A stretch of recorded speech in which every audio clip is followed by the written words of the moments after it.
Assalamualaikum warahmatullahi wabarakatuh. Perkenalkan, nama saya Ahmad Rahman Yusuf, NIM J1B020007, kelas Tab Ganjil, mata kuliah Analisis Sistem dan Desain. Pada kesempatan kali ini, saya akan sedikit mempresentasikan mengenai contoh penerapan sistem dalam bidang teknologi pertanian.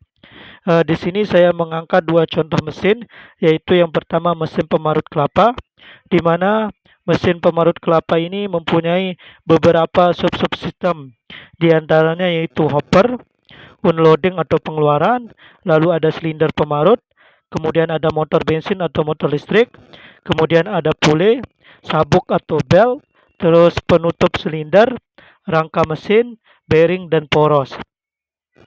Adapun interaksi yang terjadi ataupun fungsi dari beberapa sub-sub tersebut, diantaranya yaitu hopper merupakan tempat untuk memasukkan kelapa yang akan diparut, kemudian unloading yaitu saluran atau bagian tempat keluarnya hasil dari parutan kelapa. Kemudian ada silinder pemarut, merupakan bagian bergigi yang nantinya berfungsi untuk memarut kelapa. Lalu ada pule, berfungsi untuk dudukan sabuk yang berguna untuk meneruskan daya atau putaran. Kemudian ada motor bensin atau motor listrik yang berfungsi sebagai tenaga penggerak.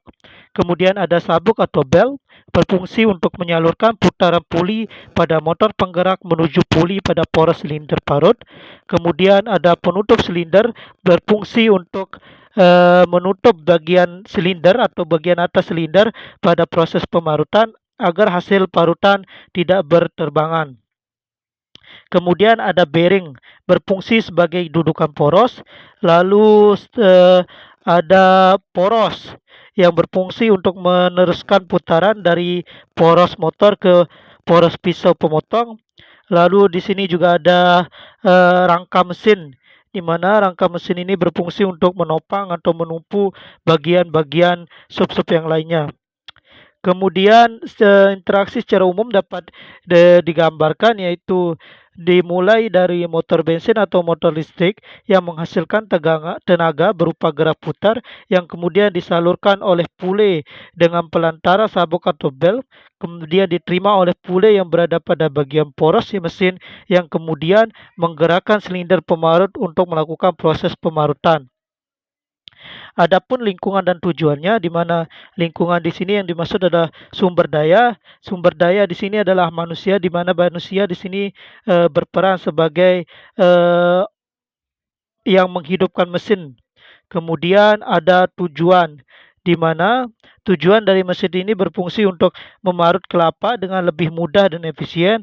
Nantinya parut kelapa yang dihasilkan dapat digunakan sesuai dengan peruntukannya. Contohnya untuk diperas santannya. Kemudian kita beralih ke mesin kedua, di mana mesin kedua ini saya mengangkat tentang mesin pemeras tebu. Mesin pemeras tebu sendiri terdiri dari beberapa subsistem, yaitu diantaranya ada kepala penggiling, kemudian ada kerangka mesin, ada motor bensin, kemudian ada gearbox atau reducer, kemudian ada roda gigi, kemudian ada bantalan, ada pule, dan yang terakhir sabur bag. Adapun interaksi atau hubungan antar sub yang terjadi di sini, yaitu di mana kepala penggiling merupakan bagian utama yang di mana terdapat roll press yang berfungsi untuk menggiling tebu. Kemudian kerangka mesin yang merupakan bagian berfungsi untuk menopang atau menumpu komponen mesin yang lain. Kemudian juga terdapat motor mesin, merupakan sumber tenaga penggerak awal dari rancangan bangun mesin penggiling tebu dengan menggunakan fender. Kemudian ada gearbox atau reducer speed, adalah kotak transmisi roda gigi yang berfungsi untuk mentransmisikan putaran dari motor listrik.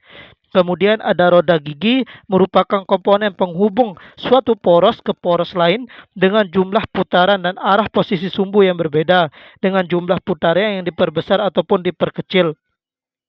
Kemudian ada bantalan, di mana bantalan ini berfungsi sebagai tempat poros, nantinya peletakan poros.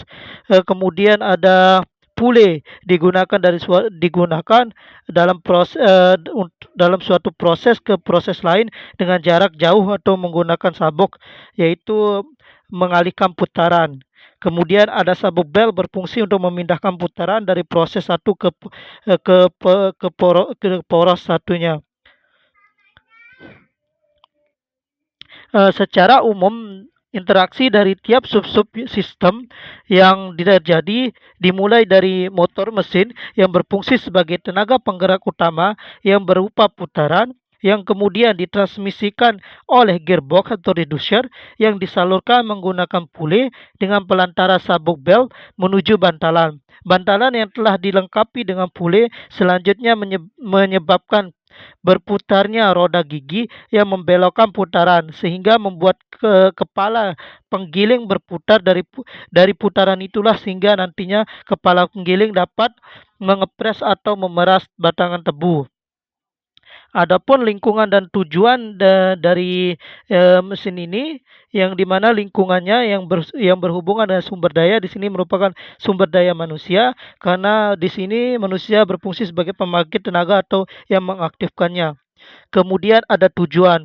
Adapun tujuan dari alat ini adalah memudahkan proses pengambilan sari tebu secara lebih cepat dan efisien. Sari tebu yang telah didapatkan nantinya dapat digunakan untuk pembuatan gula ataupun dijual secara langsung. Mungkin hanya itu yang dapat saya sampaikan. Kurang dan lebihnya saya mohon maaf. Wabillahi taufiq wal hidayah. Wassalamualaikum warahmatullahi wabarakatuh.